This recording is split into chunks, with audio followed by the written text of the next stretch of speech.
Hello, lovers. Lovely to be with you. Happy Friday.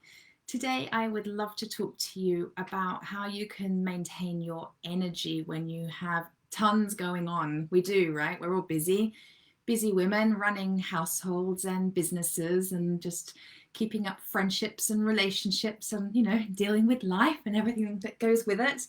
So, how do you sustain your energy? How do you maintain your energy levels when you've got so much going on?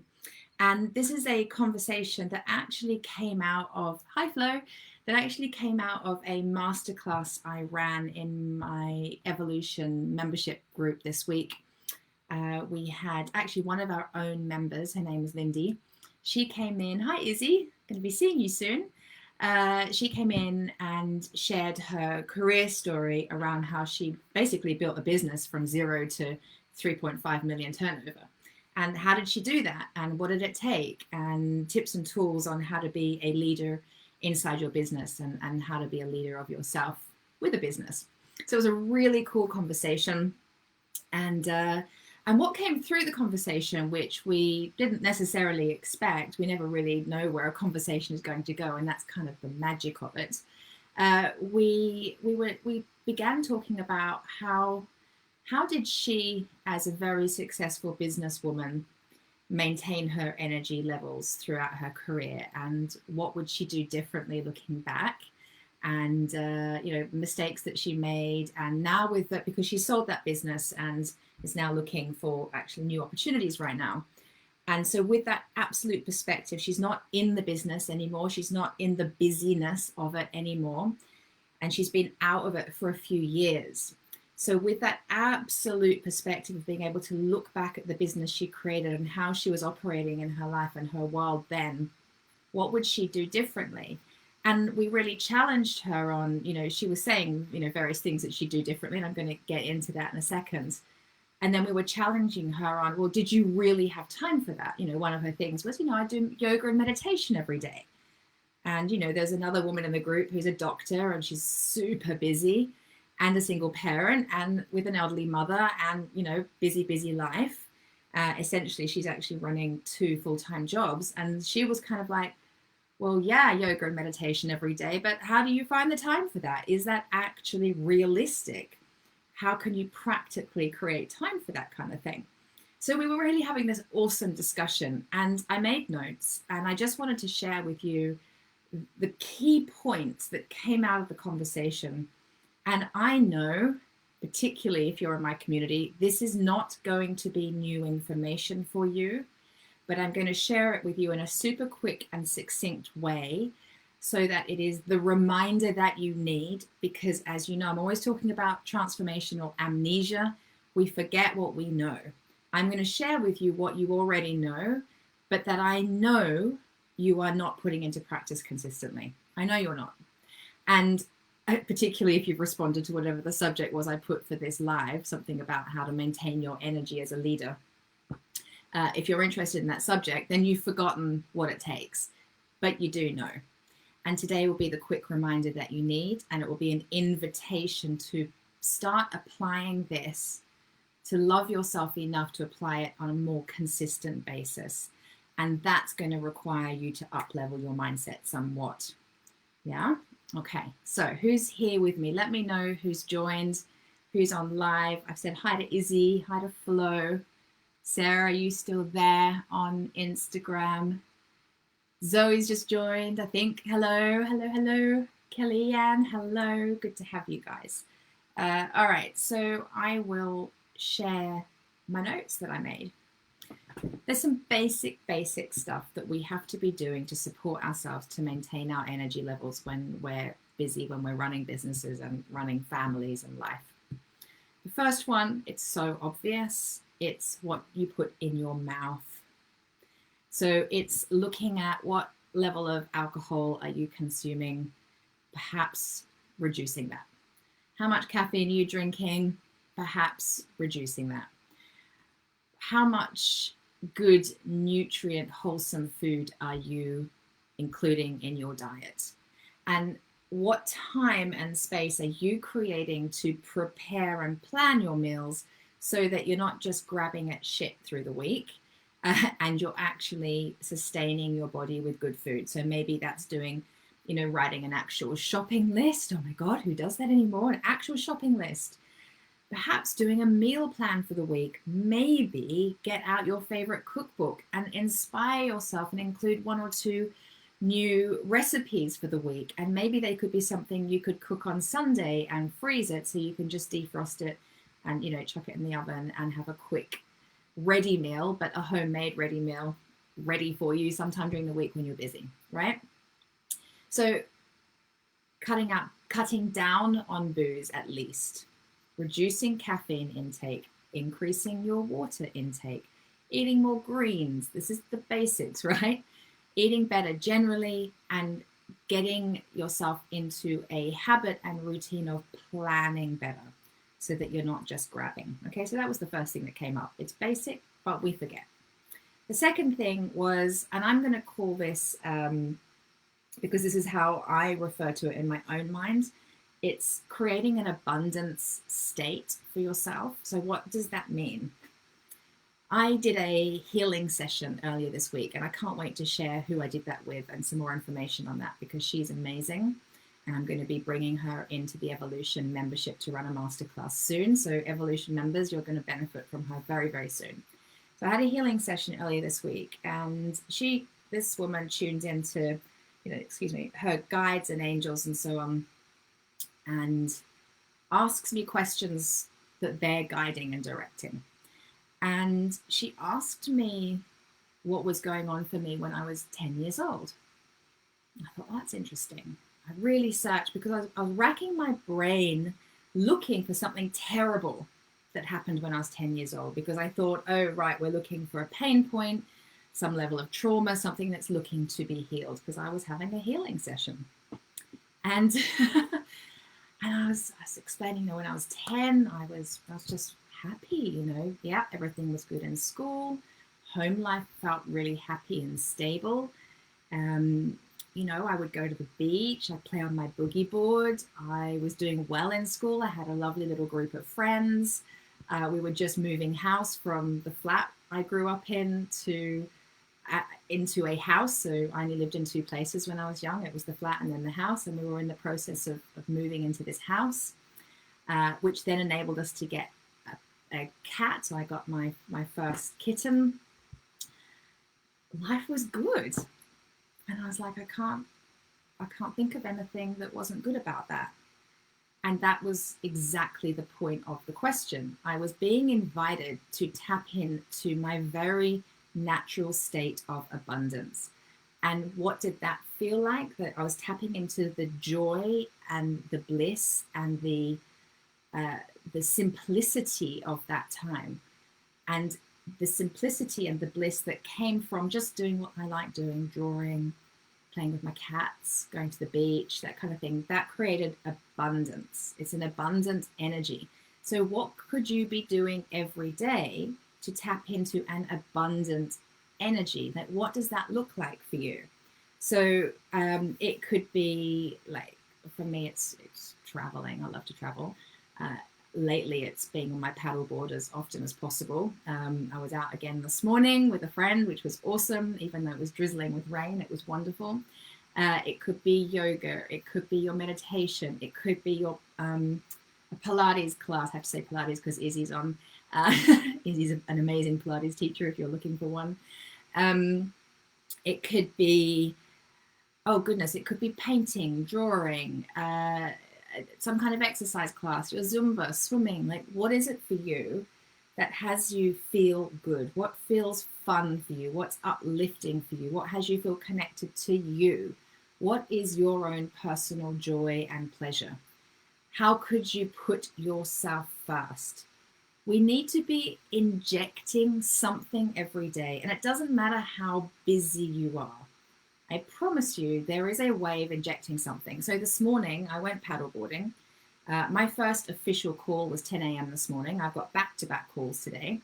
I knew I needed to inject fun. I wanted to move my body. I wanted to be out in nature. So I set my alarm for 6:30 this morning and got up and out. I was in the car by 7.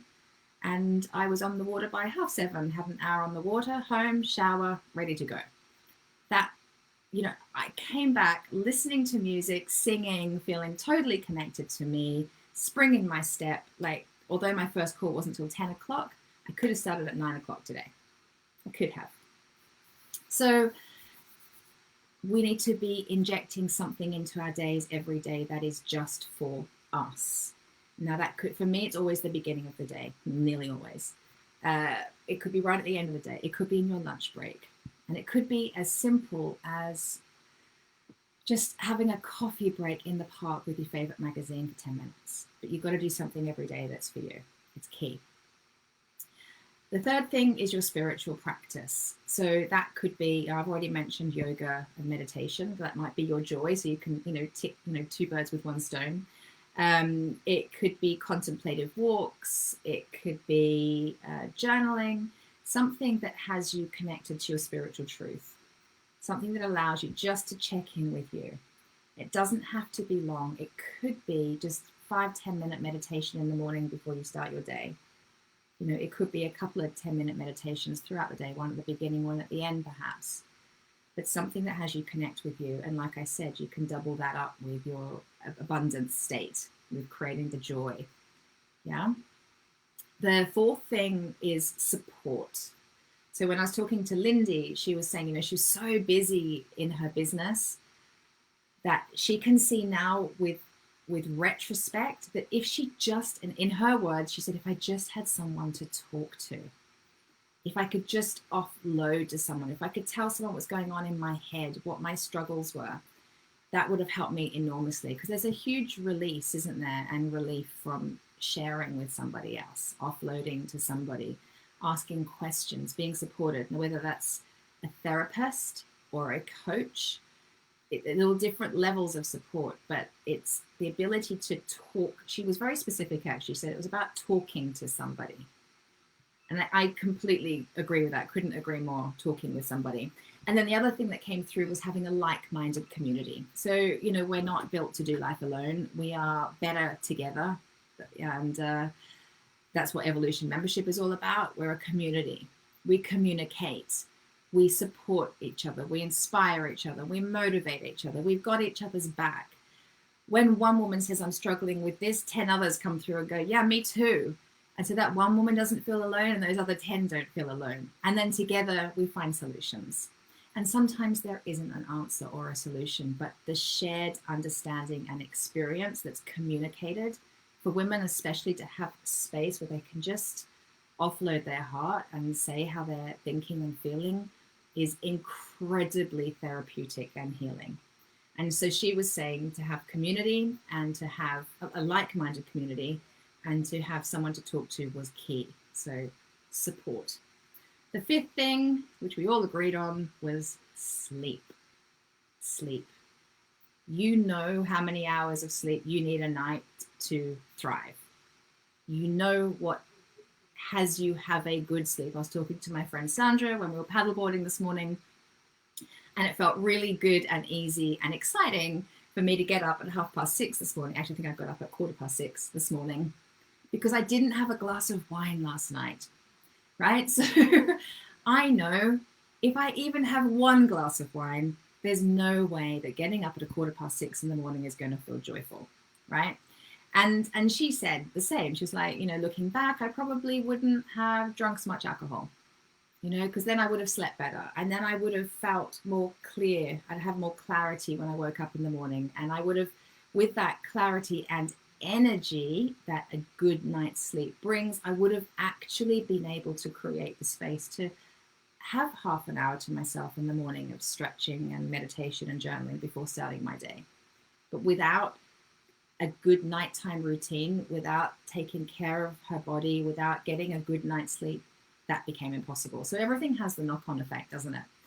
And then talking to Sandra, my friend, this morning, paddleboarding, we both agreed that it has to be an agreement with yourself. If you're going to have a glass of wine or two before going to bed, that that's an agreement with you, and you're acknowledging that you aren't going to be your best self when you wake up in the morning.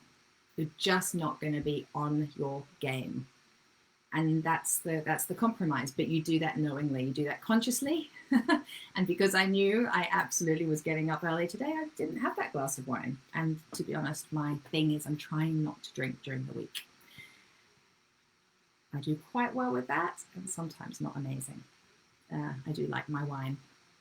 So sleep is key. I need 8 hours. You know how much sleep you need. How much sleep do you need to function at a high level?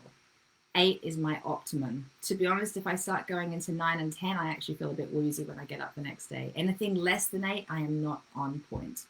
So you know what you need. Self-love is self-responsibility. We have to create an experience where we can get into bed early, to feel relaxed, to go off to sleep quickly and easily, and stay asleep. So what is it going to take for you to have that experience? I could do a whole talk about what is it going to take for you to have that experience, but that's not what this is about. Number 6 was the importance of self-acknowledgement, self-celebration, and gratitude. Because one of the women on the call I mentioned her to you earlier, she's the doctor. So she has a lot going on. She's juggling a lot.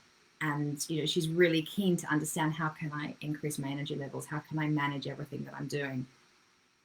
And then, and what we heard with real passion was just how hard it is for her at the moment. Completely hear her, acknowledge her, that is her truth. And then as the call went on, there was another truth. She was sharing what an amazing, inspiring team of people she's working with, how she's leading them, how she now leads groups of women, and these are doctors in busy environments, how they're starting their day with meditation and gratitude and connection as a team before going out and serving all of their patients. How cool is that? So she was sharing all of these wonderful wins she's having and how she's been developing and helping her team to evolve and grow over the last year. And I was like, wow, that's something to really take a moment to acknowledge and celebrate, because it's not all bad. Like earlier in the call, she was sharing all the difficult stuff that was going on with work. It's not that that's not true, and it's not that there isn't some challenge there for her to overcome. But while we only focus on the challenge, we're doing ourselves a huge disservice. We've got to take a moment, I would say on a daily basis, to acknowledge what is working, to celebrate our little successes. Like I am totally celebrating with you now that I, got up early and I didn't have my wine last night. I had a good night's sleep and I went paddleboarding today and I created time for myself. I'm celebrating that because I've got a busy rest of the day. If I didn't acknowledge that I'd done that for myself today, I could finish the day feeling like, oh, I've just given and given and given all day today. And that wouldn't be true. So we have to look to all the truths, both truths that are going on. So self-acknowledgement, celebration, and gratitude for what is working. So they're like 6 points that came through in this conversation. And then there's 2 like bonus points. One is this piece around daily consistency. Because nearly every woman I speak to that's struggling with this, that knows all of this, if she's still struggling, she's not being consistent in her daily self-support, in her daily self-care. So all of these pieces that I've just listed, what we're eating, creating an abundant state for yourself, having a spiritual practice, feeling supported, getting good sleep, acknowledging and celebrating yourself, all of those pieces need to be done on a daily basis. Consistency is everything. It's absolutely key. I get bored by routine, so I absolutely couldn't do the same thing every day. And then I think I need to move with the seasons as well. So I'm not doing much yoga right now. In fact, I'm not doing any yoga right now, which is kind of weird to me because that is sort of like the yoga studio has been my church for so long and it's my thing. But the weather's been so great and I'm having a staycation this year in the UK and I've got my paddleboard, so I've replaced it. But I love that I've changed up my routine. We need variety, right? So you don't have to do the same thing every day. For me, that would be very boring. You might like to do the same thing every day for a week and then change it up the next week. You might want to change it up every single day, whatever works for you, and things are changing. Like one of my absolute passions that creates a state of abundance is travel. So that's not really happening at the moment, albeit this morning I did go to a new place to go paddleboarding, and I'd never been there before, and in its own right it was a discovery and a little journey. So I felt like I got a little kind of hit of travel, which is kind of fun. But change it up. Change it up. Don't get bored by routine, but do make it consistent. Do commit to yourself every single day. Period. Non-negotiable. Commit to yourself every single day. So that's one of the bonus points. And the second bonus point is around creating a really gentle mindset. So I'm looking out the window because my husband's working from home today. And actually, he's working from home. He's kicking the ball around with the puppy in the garden, which is great. But that's not really true. He does work very hard. So yeah, a more kind, gentle mindset is the other bonus point. So one of the pieces that came through for Lindy when she was reflecting on her career was the ability to, she wished she had the ability to be more present every day, and present in the activity. So when earlier I was saying about choosing something to do every day that feels good and fun and connecting with yourself on a daily basis, do it with presence. Be there while you're having the experience. Don't do the activity and have your mind be somewhere else, probably saying, I need to hurry up, I need to get back by this time, probably shouldn't be doing this, thinking about your next meeting. Be present in the activity. Be gentle with yourself so that you can be present in the activity. Notice when your mind is shoulding, excuse me, and pushing you and rushing you and distracting you from the moment. She said, well, I did take my dog for a walk every morning before going to work, but I spent the entire walk thinking, I don't have time for this. I need to get back. I need to be doing X, Y, Z. So the whole walk was spent in some level of stress in her mind, beating herself up that probably she should be doing something else.